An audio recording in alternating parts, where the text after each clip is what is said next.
Gurubhyo Namaha. First I will recite. Join me,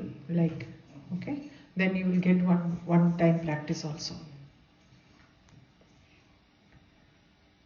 Om Navamodhyayah Dhyanam. Om Bandhukakanchalanibam Ruchiraksamalam Pashankushauchavaradam Nijabahudandai Bibranam Indushakalaabharanam Trunetram Ardhambikeshamanisham Vapurasrayami. Om Rajovacha Vichitramidamakhyatam Bhagavan Bhavata Mama Devyāscharitamāhatmyam Raktabījavadāshrutam Bhūyaschechamyaham Shrotum Raktabīje Nipātite Chakara Shumbho Yatkarma Nishumbhaschādikopanah Rushiruvacha Chakara Gopamatulam Raktabīje Nipātite Shumbasuro Nishumbascha Hateshvanyeshu Jahave Hanyamanam Mahasainyam Vilokyamashamudvahan Abhyadavan Nishumbhota Mukyaya Surasenaya Tatsyagradastatha Prushte Parshvayoscha Mahashuraha Santashtaushtaputha Kruddha Hantum Devi Mupayayuhu Ajagama Mahaviryas Shumbopi Svabhalair Vrataha Nihantum Chantikam Kopat Krudva Yuddham Tumatrubihi Tatho Yuddhamati Vasit Devya Shumbani Shumbayoh Sharavashamadhivogram Megayoriva Varshatoh Chichedastam Charastabhyam Chandikashvasarotkaraihi Tadayamasa Changeshu Shastraughailasureshwarau Nishumbho Nishidham Khadgham Charmachadaya Suprabham Adhadayan Murdhni Simham Devya Vahanamuttamam Dalite Vahane Devi Kshuraprenasi Muttamam Nishumbhasyashu Chicheda Charmachapyashta Chandrakam Chinne Charmani Kadgecha Shaktim Shikshe Vaso Suraha Tamapyasya Dvidha Chakre Chakre Nabhimuka Gadam Kobhat Mato Nishumbhota Shulam Jagrahadanavaha Ayatam Mushtipatena Devi Tachapya Churnayat Avidyatagatam Sopi Chikshe Bachandikam Prati Sapi Devya Trishulena Bhinna Bhasmatvamaghata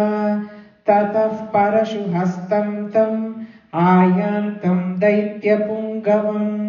Ahatya Devi Bhanaugai Rapadayata Bhutale Tasmin Nipatite Bhumau Nishumbhe Bhima Vikrame Bhrataryativa Sankruddhah Prayayau Hantumambikam Saradastastatatyucchair Gruhita Paramayudaih Bhujairashtabhiratulair Vyapya Sesham Bhabhau Navah Tamayantam Samalokya Devi Shankamavadayat Jyashabdam Chapi Dhanushas Chakharativa Dussaham Purayamasa Gagupo Nijaghanta Svanena Cha Samasta Dhaitya Sainyanam Tejo Vadavidhayina Tatasimho Mahanadais त्याजितेव महामदैः पूरयामास गगनं गां तथैव दिशो दश ततः काली समुत्पत्य गगनं क्ष्मामदाडयत् कराभ्यां तन्निनादेन प्राक्स्वनास्ते तिरोहिताः अट्टाट्टहासमशिवं शिवदूती चकारः तैः शब्दैरसुरास्त्रेषु शुम्भकोपं परं ययौ दुरात्मंस्तिष्ठतिष्ठेति व्याजहाराम्बिका यदा तदा जयेत्यभिहितं देवैराकाशसंस्थितैः शुम्भेनागत्य या शक्तिर्मुक्ता ज्वालातिभीषणा आयान्ति वह्निकूटाभा सा निरस्ता महोल्गया सिंहनादेन शुम्भस्य व्याप्तं लोकत्रयान्तरं निर्गादनिस्वनो घोरो जितमानवनीपते शुम्भमुक्तान् चरान् देवी शुम्भस्तत्प्रहितान् चरान् चिच्चेदशशरैरुग्रैः शतशोतसहस्रशः ततः सा चण्डिका क्रुद्धा शूलेनाभिजगानदम् स तदा विहतो भूमौ मूर्छितो निपपातः ततो निशुम्भः सम्प्राप्य चेतनामार्तकार्मुकः आजगान शरैर्देवीं कालीं केसरिणं तथा पुनश्च कृत्वा बाहूनामयुधं जनुजेश्वरः चक्रायुधेन दिदिच छादयामास चण्डिकां ततो भगवती क्रुद्धा दुर्गा दुर्गातिनाशिनी चिच्चेदतानि चक्राणि स्वशरैः सायकांश्च तान् ततो निशुम्भो वेगेन गदामादाय चण्डिकाम् अभ्यधावद वैहन्तुं दैत्यसेना समावृतः तस्या पतत एवाशु गदां चिच्चेद चण्डिका खड्गेन शितधारेण स च शूलं समादते शूलहस्तं समायान्तं निशुम्भममरार्धनम् हृदि विव्याधशूलेन वेगाविद्धेन चण्डिका भिन्नस्य तस्य शूलेन